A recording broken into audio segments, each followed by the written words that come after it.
The creature looked to Iryne like a lizard with bat wings. It was a mile long from the tip of its nose to the tip of the tail. The wings were half the size of the body. The creature raised its scaly head to the sun and let out a roar that shook the buildings below it. Its eyes glared at the high castle dusk chill.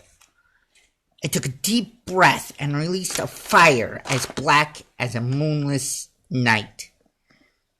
The fire was dispersed by a crescent light coming from the castle. The creature turned towards the city, breathing black flames upon it. Iryne could hear screaming of the citizens of Nightfair. She ran into the now open gate as most of the citizens, as well as the town guards, were fleeing.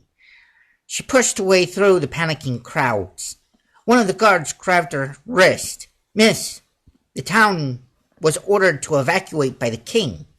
Breaking the hold, Iryne glared. "Hold this." Iryne handed the staff to the guard.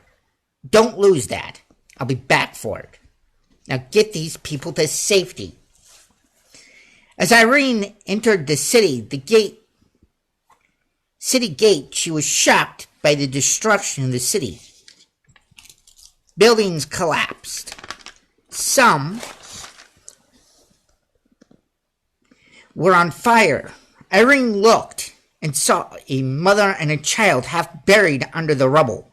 Running over, she could see that the mother has already passed, but the child was still breathing.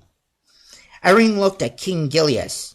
Nodding, King Gilius waved his hand, turning the stones to sand.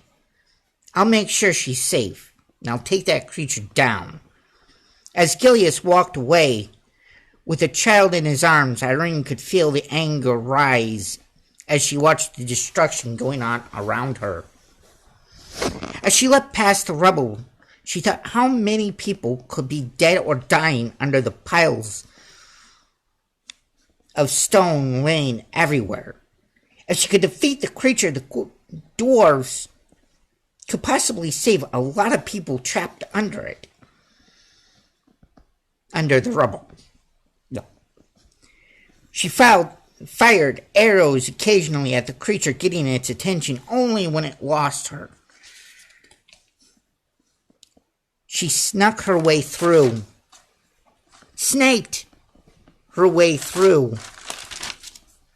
the city, always keeping an eye on the castle. She arrived at the hill the castle sat on. Looking around, she could see no other buildings in sight. Good, she thought. I can fight without holding back.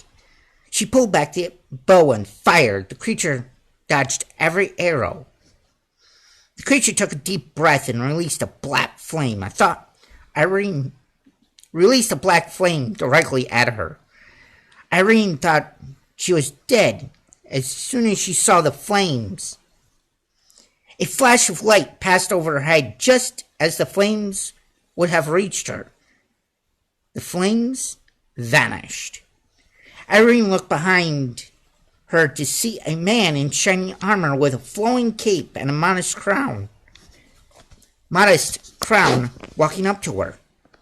Introductions later. Right now, focus on that, the man said, pointing his sword at the creature. We need to hold this creature still. We just need to hold this creature still.